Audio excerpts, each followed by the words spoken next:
if you talk about like hospitality, like there's like a car service in a way of just like dudes getting cars. You know, there's only 5 of these built, and like Floyd got 2 of them.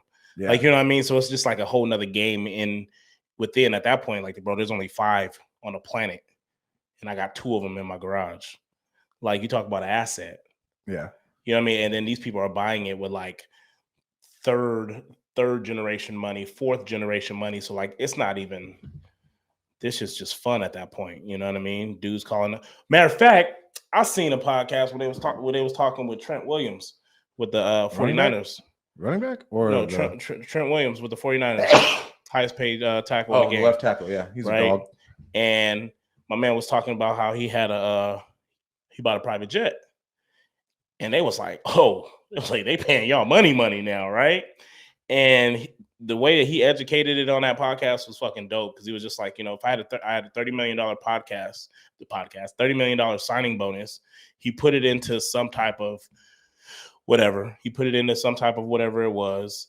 And for the jet, he had to put down, it was like a $3 million jet. He used the interest from it or something like that to buy the jet, in which he uses for personal matters, but he also leases it out. And so based off just the tax break that he gets from owning that jet and the amount of money that he made, he would have lost the money basically or something like that, and ended up paying for the jet. So the jet ended up being free. The jet ended up so the way that he did it. And I was like, bro, that was smart as fuck, because when you got money already, in a sense, like when you get that $30 million signing bonus, like if you're signing for $100 and something million, like, I mean, okay, I'm gonna put $30 million away, like whatever, like, you know what I mean? Like, what's the taxes on that already? Yeah, so instead of getting taxes on that, you're putting it somewhere, and with that same money, you're buying a jet that you're now making income off of, tax free. And the reason everybody buys jets and yachts is because it's 100% depreciable, like the first year. Mm-hmm. Like no matter what, like you can just mm-hmm. write it off. The jet was $3 million off of the loan too. So he put down that $3 million, mm-hmm. and then you depreciate that whole $30 million value. Well, I think the jet itself was just $3 million.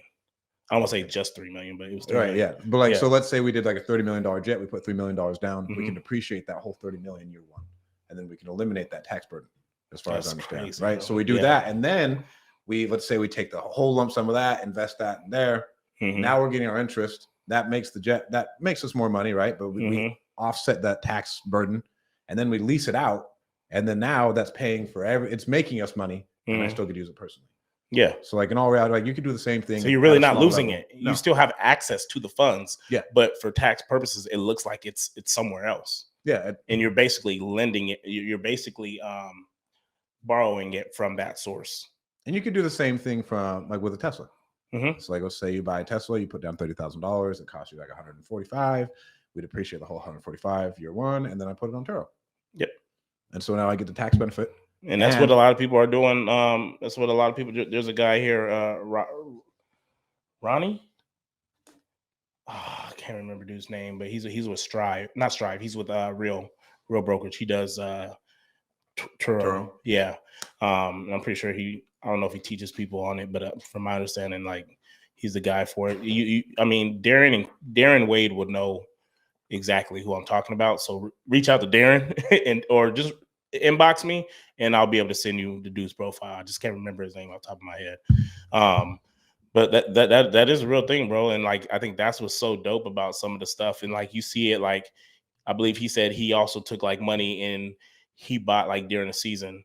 There was like, he did a research, right, when it came to real estate, and which people don't understand. Like, there's a lot of like professional athletes in real estate. Fucked. But there's a lot of them that get fucked. Too. But like nowadays, I would say that there's less of them that gets fucked, because there's so much knowledge now in locker rooms and stuff like that.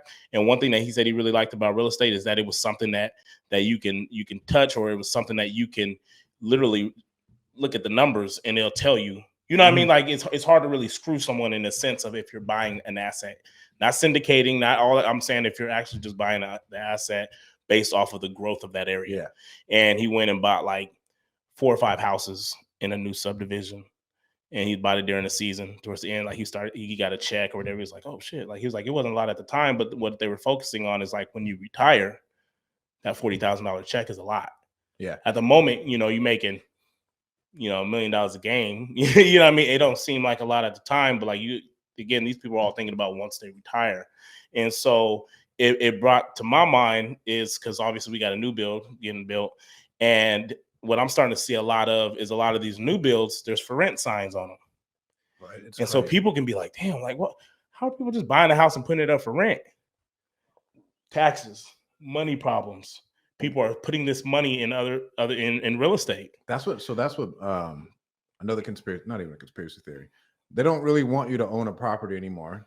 Like, so Blackstone is buying up tons, like hundreds to thousands of really nice new builds to where they're building it to rent it, to where they're gonna build to rent. It'll get to a point to where they own it all, right? So that's why like some of these things are going up for rent. Like a fucking hedge fund might own it, and they're like, bro, we want our 5% and call it a day. Yeah, and then they'll play the 40-year game. Money. Oh, for sure, they'll play the 40-year game. That's the kind of money they got. Yeah. And that's really the numbers that they're running it off of is based off where's this place going to be in 40 years, 20 years, 10 years. You know what I mean? Not even 10 years. Like that's short term for them. Yeah. You know, and so you talk about like kind of some of the things that I thought about, like that's something I've always wanted to do in the sense of build to rent community. I've wanted to build a community of houses, you know, maybe a 50, 100 house development and just keep them all in a portfolio. Exactly. So I've always thought that would be something that'd be fucking sick to do. Your house will be worth like what? I mean, let's say 30 years, your house will be worth 1.5 minimum. Oh, for sure. So from based off of where we had to put an offer in, right, where the house was listed to buy that lot, we came in, I think 25 or 30 grand over whatever that list price is, right? Now when the house is, and this is in the span of maybe like a month, since that time, what we paid for our house is what they're being listed at. You know what I mean? And at the time, it was like, fuck, is it going to appraise? You know what I mean? Most new builds will appraise, but now that they're fucking starting the base price off at what I paid, it's like, fuck, all right, I'm good. Like, I low-key got equity, and it ain't even built yet. It's still a cement foundation.